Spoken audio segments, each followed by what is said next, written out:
All right, what's up, everybody? It's week 16, or no, week 17. So we have the championship edition for the Wolfcast. I know everybody is waiting to see what's going to happen with these games. So, not a whole lot of teams to cover this week because again, there's only there's I should say not the only, there's a couple other games going on, but everybody's going to be paying attention to the championship game, which we'll get to. But good seasons to those who are out of it from last week. We had STL fall to Big Wolf last week. Um, good season for STL. He'll be back next season. He has a great cast with CMC. He's going to be starting things out for him. So he's going to be in the third place game. So we'll see him still play the end of the season. And also to Baker King. Baker King had a really good season as well. And we'll see both of them teams here playing in the third round game. But Baker King, he can still rest on taking down the number one seed, at least in the first round, and see if he can get a win to end the season in the third round game. So, real quick, before we get into the matchups, I will talk about the Pick'em, which Pick'em is really heating up. These last 2 weeks are really gonna come down to the wire. So right now we have AGM he's not AGM for life. He's Action Jackson. I'm calling him old names. So Action Jackson is sitting at the top at 155. You have King of the Gridiron and Silver Fang Big Wolf tied at 153 picks. Then you have STL sitting there at third place with 149. Dark Knights at 147. Huckleberry's at 142. So that really, he's probably too far out to try to gain enough ground. But those top five teams, meaning Action Jackson, Big Wolf, King of the Gridiron, and STL, those teams have a chance to get there, to have the pick them. And we know what we're all paying for. You get $100 for getting all those games right. So looking forward to seeing how the season ends with those games. And so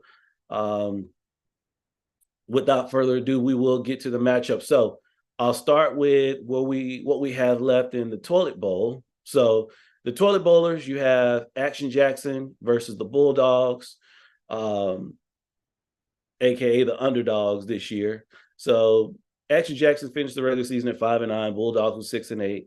Action Jackson, had this team been healthy, we know what this team probably could have been. Same thing could be said by Bulldogs. His team healthy, but also just had some rough losses along the way too. But in looking at how these matchups are set up for this week and how things have gone for him, I like the receivers that Bulldogs has. Let me not minimize that part. His defense held serve. Garrett Wilson only getting 12 points. I mean, he did good, right? He did as much as he could, but Devonta Smith, Chris Godwin, Mike Evans, those guys against the Saints, I think Mike Evans will have a big game. I don't know about both of them having a big game, meaning Godwin on the other side. Devontae Smith, they're playing Arizona Cardinals. He should get off. So I like the receivers. But on the flip side, Aaron Jones, Jonathan Taylor, and Saquon Barkley, and then you still got Amon-Ra St. Brown and Kyler Murray. You guys kind of get the feeling where I'm going with this. I think Action Jackson is going to be the king of the toilet bowl this year. And then maybe that'll springboard him into the Big Boy playoffs next year. But I'm going to pick Action Jackson to win the toilet bowl finale, if you want to call it that, and go on to be crowned that. So I don't know if you get a crown for it, but it sounds good saying it. All right. So the next game is the third place game, and you have STL four-time champ going up against Baker King. STL has already started talking trash. We've already seen the comments out there. Baker King has not said much, but I'm sure that's to come. Hang on real quick. Okay. So Baker King's team, he's got Bailey Zappi. All right. So that's already set it up a little bit of trouble there, having to rely on Bailey Zappi. Tony Pollard should do well, but we've expected that all season. So I mean, you never know. This could be one of those games where it finally comes to play for him. Deontay Johnson, CeeDee Lamb, Jayden Reed, Demarcus Robinson. I hope Jayden Reed plays for him because that was one thing that was missed last week. I don't know if it'll made a big difference anyway, but Jayden Reed playing for this team is good. And if he doesn't play, he might want to make that change in the lineup already. And then he's got Tanner Hudson in at tight end. It's just not the same caliber of team on the other side. When you look at STL, he's going with Jaron Hall, He might end up, knowing how STL does it, he still might end up switching to Tyrod Taylor at the end of this thing. And I wouldn't be surprised. And it actually wouldn't be a bad move either way. Devon Achane, Christian McCaffrey, Tyreek Hill, Brandon Cooks. I mean, what a game David Njoku had. He had 44 points, and I think that was all in the first half. And I mean, if he would have done, I thought he was going to score 70 if you had the way that game was going in the first half. And then Darren Waller should have a bounce back game. The Houston Texans have a good matchup against the Tennessee Titans, and I think Will Levis is playing, which is even better for him. So at the end of this thing, I think it's really set up, and especially with that 44 spot that David Njoku's already gotten for him, I think we'll see STL take on the third place crown and come away with the win there. And again, he'll be set up pretty nicely going into next year with some really good keepers and Njoku for sure. He said he's going to keep Christian McCaffrey. I'm pretty sure he's going to keep Tyreek Hill, and we'll see what else he does in there. But of course, it's STL. He'll be moves in the offseason. There's many things to come on that. And so then that brings us to the championship game. So the championship game, you got, I believe it's his first time in the finals. I did not go to check the stats and references for our league, but I do believe this is the Dark Knight's first time in the championship game. And so he's got Patrick Mahomes, who is playing against Cincinnati. Whenever they play Cincinnati, it has always been a shootout. It has always been a big game for him. I don't expect anything less for him. You look at Justice Hill for the Baltimore Ravens. Not sure what we'll get for him from a running back standpoint, but you never know. He's always due for a big play, especially those dump offs that Lamar hits him with. Devin Singletary, he's pretty much the starting running back for the Texans now. You can look for him to carry most of the load. And against the Titans, they should be playing with the lead, so especially with CJ Stroud back. He'll be in a lot of scoring opportunities this week. Zay Flowers, a little bit has been on the injury report, but I think he's going to play. He's always due for a big play, too, with the way Lamar's been slinging it. Deebo Samuel's in an awesome spot up against the Washington Commanders. I mean, he's going to run it. He's going to catch it. They're going to do everything with Deebo. The only thing that game might get so out of hand fast that he doesn't do a whole lot in the second half. But the way I always look at it, if the game gets out of hand, is because some of these guys have did big plays, and Deebo will probably get at least one big play on Sunday.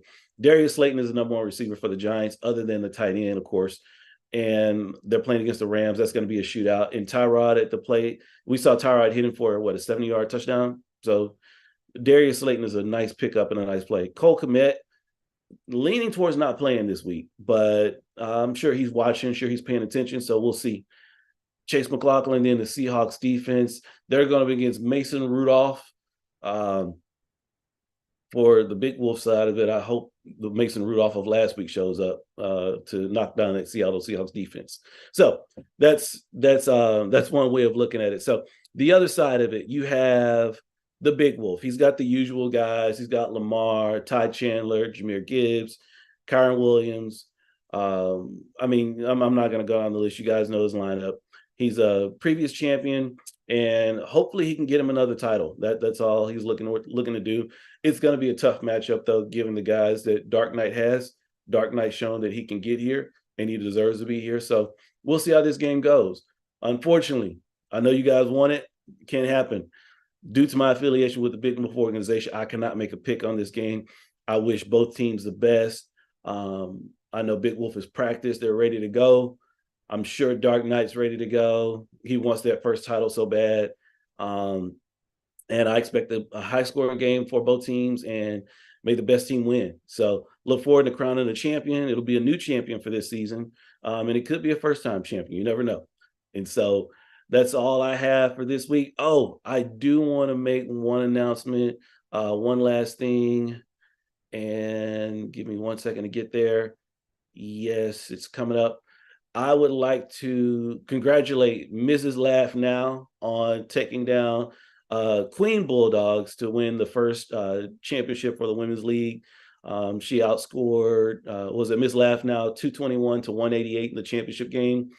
I know they had a lot of fun playing, and Mrs. Laugh Now, at least that household gets to have another championship for another year.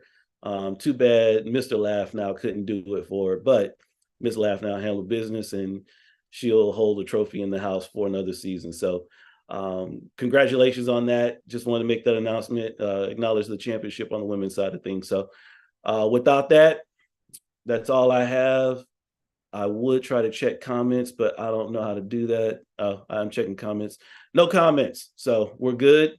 And that's it. So I will until next time, guys, until we crown a champion.